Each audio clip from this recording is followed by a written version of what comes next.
8. Je pose 2 et je retiens 9. 214. 346 422.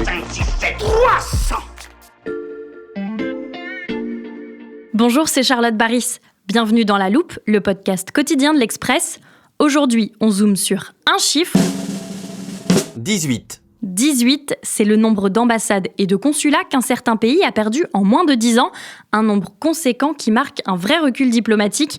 Et celui qui va nous en parler, c'est Clément Dagnès, journaliste au service Monde de l'Express. Bonjour Clément. Bonjour Charlotte. Est-ce que tu as une idée de quel pays on va parler ? Alors avec le retour de la guerre en Ukraine et celle au Proche-Orient, je suis tentée de dire la Russie ou Israël. Eh bien non, c'est de la France dont on parle. Car la France a perdu 18 représentations diplomatiques entre 2016 et 2023, soit à peu près 7% du nombre total de consulats, ambassades, missions diplomatiques, instituts culturels qu'elle possède. Aujourd'hui, on en a 249. Et parmi les plus marquantes de ces fermetures, on a évidemment celle en Afghanistan, après le retour des talibans au pouvoir. On a celle du Niger, suite au coup d'État et au départ des Français de Niamey et de leurs forces militaires. Et ils proviennent d'où ces chiffres ? Alors, ils proviennent d'une organisation tout à fait sérieuse, le Lowy Institute. C'est le principal groupe de réflexion australien en matière de politique étrangère. Et tous les 2 ans, ils publient un classement qui s'appelle le Global Diplomacy Index, qui recense justement ces réseaux diplomatiques, à peu près d'une 60aine de pays. Et ce classement est considéré comme la référence en la matière. Clément, comment on peut expliquer ce recul important de la diplomatie française ? Alors là, je viens d'évoquer les fermetures géopolitiques, mais il y a aussi beaucoup de fermetures économiques, parce qu'il y a eu une volonté ces dernières années de rationaliser le budget du ministère des Affaires étrangères, qu'on appelle, comme tu sais, le Quai d'Orsay. La plupart du temps, c'est d'ailleurs des consulats qui ont été fermés, souvent dans des villes où il y avait des doublons ou dans des pays où ça avait, en tout cas selon le Quai d'Orsay, moins de sens. Mais ce qu'il faut retenir aussi, c'est que pendant 30 ans, ce budget du ministère des Affaires étrangères, il a baissé. C'est ce qui a poussé aussi à ces fermetures. En 2022, pour te donner une idée, il représentait 1% du budget total de la France. Puis je vais te citer une comparaison parlante que j'avais lue dans un article de Thomas Gomard, l'actuel directeur du groupe de réflexion IFRI. Il faisait remarquer qu'il y a plus de fonctionnaires employés à la mairie de Toulouse que d'emplois à plein temps au sein du ministère des Affaires étrangères. L'image est assez étonnante en effet. Est-ce que l'Élysée a pris la mesure de ce recul ? Alors oui, d'une certaine manière, puisque pour l'année 2023, donc l'année qui vient de s'écouler, pour la première fois, il a été décidé que le budget du Quai d'Orsay allait augmenter, après plus de 30 ans de baisse et de désinvestissement. Tout ça s'accompagne, en même temps, de la part d'Emmanuel Macron, d'une réforme qui concerne la diplomatie et les diplomates.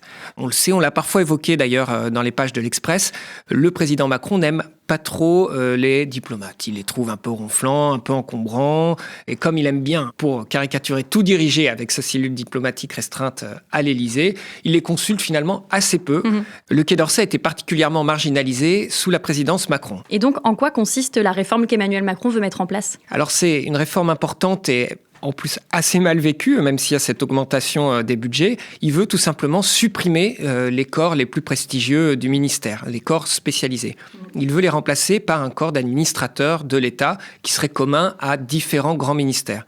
Ainsi, il espère ouvrir les postes d'ambassadeurs, de consuls généraux à plus de profils, et pas seulement à des profils de diplomates. Alors, c'est déjà le cas aujourd'hui. On peut ouvrir ces postes à des profils qui ne soient pas des diplomates de formation, mais là, il élargit beaucoup plus.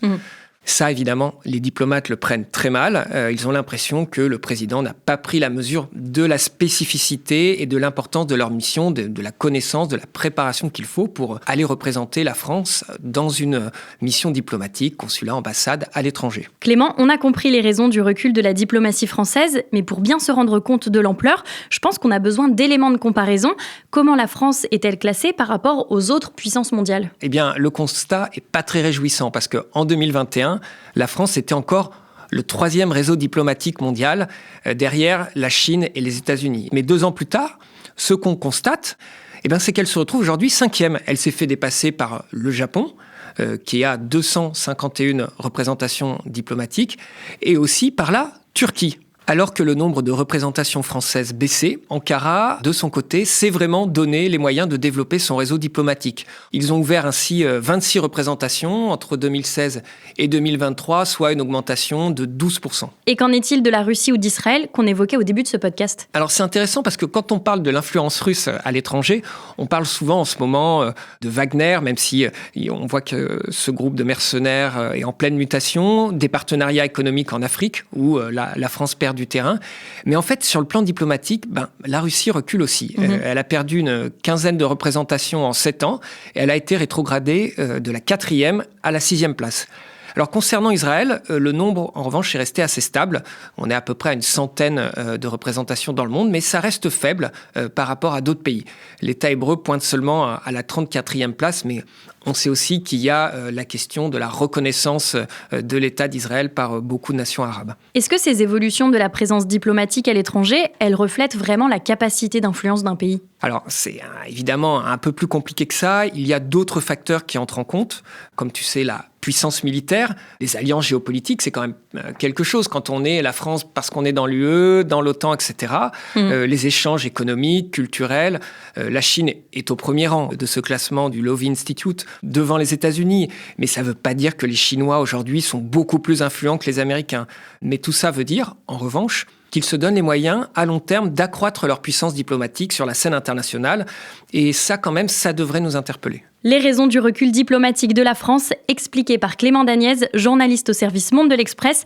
Merci Clément pour cette analyse. Merci Charlotte. Chers auditeurs, vous pouvez retrouver chacun des décryptages de Clément Dagnès et de ses collègues dans le magazine et sur l'express.fr. L'abonnement numérique est actuellement au prix d'€1 le premier mois. Quant à La Loupe, vous pouvez bien sûr nous suivre sur Spotify, Deezer, Castbox ou n'importe laquelle des autres plateformes de diffusion. N'hésitez pas non plus à nous laisser des commentaires ou à nous mettre des étoiles. Elles sont toujours très appréciées. Cet épisode a été écrit par Mathias Pengili, monté et réalisé par Jules Cros. Retrouvez-nous demain pour passer un nouveau sujet à La Loupe.